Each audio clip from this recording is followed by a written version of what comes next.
guys, welcome back to my channel. So இன்றைக்கி நீங்கள் பார்க்க போகிறது ஒரு குறிப்பு தான். ஸோ யாரை பற்றி பார்க்க போகிறீங்க அப்படின்னா நாலடியார் பற்றி உள்ள full notes. So hand return notes என்கிட்ட இருக்குது. உங்களுக்கு இந்த ஹேண்ட் ரிட்டன் நோட்ஸ் வேணும்னா என்னோட யூடியூப் சேனலை சப்ஸ்கிரைப் பண்ணிவிட்டு டெலிகிராம் குரூப்பில் ஜாயின் பண்ணுங்கள். கண்டிப்பாக நான் உங்களுக்கு ஹேண்ட் ரிட்டன் நோட்ஸ் வந்து அப்லோட் பண்ணுறேன். ஸோ பாருங்கள் பார்ப்போம்.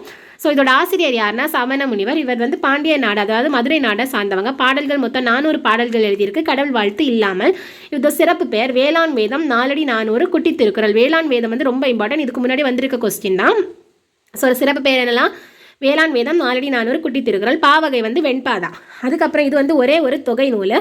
இத்திருக்குறளுக்கு அடுத்து புகழ்பெற்ற நூல் தான் என்னது? நாலடியார். ஸோ இதில் முப்பால் உண்டு. என்னெல்லாம்னா அறம், பொருள், இன்பம். அறத்தில் வந்து 13 அதிகாரம், பொருளில் 24 அதிகாரம், இன்பத்தில் 13 அதிகாரம். ஸோ 40 அதிகாரமும் 12 இயல். முதல் இயல் வந்து துறவரத்தை பற்றி இருக்குது. தொகுத்தவர் யாருன்னா பதுமனார். அதிகாரம் வகுத்தவரும் யார்? பதுமனார். இது வந்து இதுக்கு முன்னாடி வந்த 2 கொஸ்டினும் வந்தது தான். தென் ரொம்ப இம்பார்ட்டன்ட் என்ன? முப்பாலாக பகுத்தவர். ஸோ தொகுத்தவர் தான் பதுமனார். முப்பாலாக பகுத்தவர் யாருன்னா தர்மர். இதுக்கு உரை எழுதினது யாருன்னா தர்மரும் பதுமனார். ஸோ இது வந்து நிலையாமை துறவரம் பற்றி தான் கூறுகிறது. முத்தரையாரை பற்றி கூறும் நூல் தான் எனது நாலடியார். ஸோ 290 பாடல் வந்து இந்த முத்தரையாரை பற்றி வந்து கூறுது. சரியா? அதுக்கப்புறம் வந்து இதை வந்து மொழிபெயர்த்தது யார்? ஆங்கிலத்தில் மொழிபெயர்த்தது GU போப். எந்த ஆண்டுனா 1893. ஸோ இது வந்து அதில் இருக்கிற பாட்டு பார்த்துக்கோங்க. ஸோ உங்களுக்கு இந்த வீடியோ வந்து நோட்ஸ் அப்படி எடுக்கணும் அப்படின்னா பாஸ் பண்ணி வச்சுட்டு எடுக்கலாம். ஸோ இதெல்லாம் அதில் இருக்கிற பாட்டு. தென் இதை பாருங்கள். நாலடியாரின் உரைகளை உள்ளடங்கியது நாலடியார் உரைவளம் எனும் நூலாகும். இதுவும் இதுக்கு முன்னாடி கேட்ட PYQ கொஸ்டின்ஸு. ஸோ இதில் அடுத்த இருக்கிற செய்யுள் பாட்டு நம்ம புக்கில் இருக்கிறது ஓல்டு ப்ளஸ் நியூ புக்கில் இருக்குது, பார்த்துக்கோங்க. தென் வந்து நாலடியார் மற்றும் திருக்குறளின் பெருமையை வெளிப்படுத்துவது என்னெல்லாம் சிறப்புகள்னா, நாலடி 2 அடி கற்றவனிடத்தில் வாயடி கையடி செல்லாது. அதாவது 2 அடினா இந்த திருக்குறளை குறிப்பிடுது. சரியா? அதான் 4னா நாலடியார், 2ங்கிறது திருக்குறளை குறிப்பிடுது. ஸோ இது வந்து 4 அடி வெண்பாக்களால் ஆன இந்நூல் ஓர் ஆர் விகுதி பெற்ற நாலடியார் என சிறப்பின் காரணமாக பெயர் பெற்றது அப்படின்னு.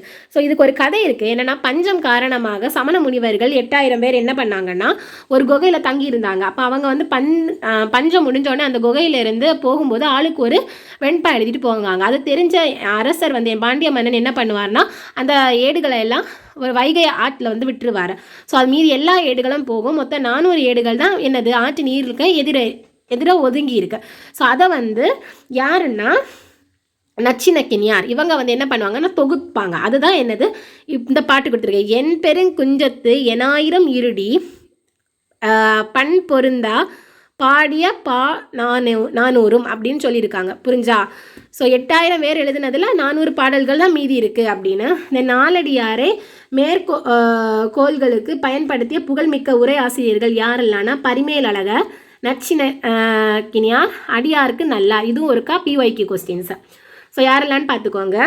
அதுக்கப்புறம் ஸோ நாலடியாரில் வரும் பழமொழிகள் என்னென்னா, ஒருவர் பொறை இருவர் நட்பு, மகன் அறிவு தந்தை அறிவு. இதுதான் என்னது நாலடியாரில் வரும் பழமொழிகள்.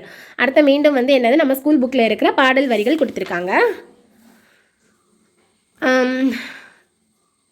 இது 6th புக்கில் இருக்குன்னு நினைக்கிறேன். அரிசுவை உண்டி அமிர்தலால் ஊட்டம் அரிசிகை நீக்கி உண்டாரும் வரிஞராய் சென்றிருப்பார் ஓரிடத்து கூலேனே சொல்லல் என்று உண்டாக வைக்காற்பற்று. ஸோ அதுக்கப்புறம் இதில் இருக்கிற சொற்பொருள், அதான் சொற்பொருள், அதை ஸோ இதை வந்து பார்த்துக்கோங்க. அதில் என்னெல்லாம் சொற்பொருள், அந்த பாட்டில் வந்து என்னெல்லாம் மீனிங் இருக்குதுன்னு பார்த்துக்கோங்க. அதுக்கப்புறம் வந்து இது சங்க காலம் தான். சங்க நூல்களுக்கு பின் தோன்றிய நூல்களின் தொகுப்பை தான் 11 கீழ்கணக்கு நூல்கள்னு சொல்லுவாங்க. தென் இதை பாருங்கள். ஸோ இதுவும் அதில் இருக்கிற அதே தான் கொஞ்சம் இருக்கும், இது அது கொஞ்சம் டிஃப்ரெண்ட்டாக இருக்கலாம், பார்த்துக்கோங்க. ஸோ இதோட வேறு பெயர்கள் 4 அடி 400 இது பார்த்தது தான். அறத்துப்பால் நூலுக்கு உரை கண்டார் தர்மர் பதுமனார். அப்புறம் இதுவும் வந்து அதில் இருக்கிற இம்பார்ட்டன்ட் பாயிண்ட்ஸ். இனி நம்ம பார்க்க போகிறது புத்தா பப்ளிகேஷனில் இருக்கிற அறநூல்கள். ஸோ அதில் நாலடியாரை பற்றி எப்படி கொடுத்துருக்காங்கன்னு பாருங்கள். ஸோ இது சிறு குறிப்பு எழுதியிருக்காங்க. ப்ளஸ் வந்து இதில் வந்து இதுக்கு முன்னாடி கேட்ட கொஸ்டின் பாருங்கள். பின்வருவற்றில் பொருந்தாததை தேர்வு செய்க. நாலடியாரால் அறுத்துப்பால், பொருட்பால், காமத்துப்பால் என்ற 3 பகுப்புகள் உள்ளன. இது வந்து ட்ரூ. நாலடியாரை ஏற்றியவர் நல்லாதனார். இது வந்து ஃபால்ஸ். நாலடியாரால் 400 வெண்பாக்கள் உள்ளன. கரெக்ட். 4ம் 2ம் சொல்லுக்குருதி என்பதில் 4 என்பது நாலடியாரை குறிக்கும். கரெக்ட். அப்போ இதில் வந்து தப்பு வந்து இதான். நாலடியாரின் நூல் ஆசிரியர் யார்? நம்ம இதுக்கு முன்னாடி பார்த்தோம், சமண முனிவர். ஸோ மீண்டும் அந்த பாட்டு நான் சொன்னேன்ல, நம்மளை புக்கில் கொடுத்துருக்கிற பாட்டு வந்து இதில் கரெக்டாக கொடுத்துருக்காங்க. ஸோ அதோட பாடலின் பொருளும் கொடுத்துருக்காங்க. புக்கு நம்ம ரீட் பண்ணணும் அப்படிங்கிறதுக்கு அவசியமே இல்லை. தென் கல்வி அழகே அழகு என்னும் கல்வி கரையில் கற்பவர் நாள் சில என கூறும் நூல் இது. நம்ம இதுவரை என்ன நினைப்போம், பழமொழி இல்லைன்னா திருக்குறள் நினைப்போம். ஆனால் இதோட ஆன்சர் என்னது, நாலடியார். ஸோ இது வந்து மேக்ஸிமம் எல்லா கொஷின்ஸும் இதில் கவர் ஆகியிருக்கு, பார்த்துக்கோங்க. அப்புறம் வந்து இதில் வந்து எல்லாமே ஓவராலாக எல்லாம் கவர் ஆகியிருக்கு. உங்களுக்கு வந்து இந்த நோட்ஸ் வந்து உங்களுக்கு வேணும் அப்படின்னா என்னோடய யூடியூப் சேனல் ப்ளஸ் சப்ஸ்கிரைப் பண்ணிவிட்டு என்னோடய இமெயில் ஐடி உண்டு, அதில் நீங்கள் வந்து எனக்கு வந்து மெசேஜ் பண்ணாலும் ஓகே தான். அப்படி இல்லைன்னா சப்ஸ்கிரைப் பண்ணிவிட்டு மெசேஜ் பண்ணியிருந்தீங்கன்னா ஓகே தான். அப்படி இல்லைன்னா நீங்கள் என்னோட டெலிகிராம் குரூப் இல்லைனா இன்ஸ்டாகிராமில் வந்து நீங்கள் என்ன பண்ணலான்னா ஜாயின் பண்ணலாம். ஜாயின் பண்ணுறவங்களுக்கு பிடிஎஃப் வந்து ஃப்ரீயாக தரப்படும். ரிட்டன் நோட்ஸ் தான். ஸோ இது நான் எடுத்த நோட்ஸ் தான். உங்களுக்கு யாருக்காச்சும் வேணும்னா டிஎம் பண்ணுங்கள். அண்ட் மறக்காமல் என்னோட சேனலை சப்ஸ்கிரைப் பண்ணுங்கள், வீடியோக்கு லைக் போடுங்க, பெல் ஐக்கானை கிளிக் பண்ணுங்கள். அப்போ தான் நான் போடுற வீடியோஸ் வந்து உங்களுக்கு என்ன ஆகும், வரும். So thank you.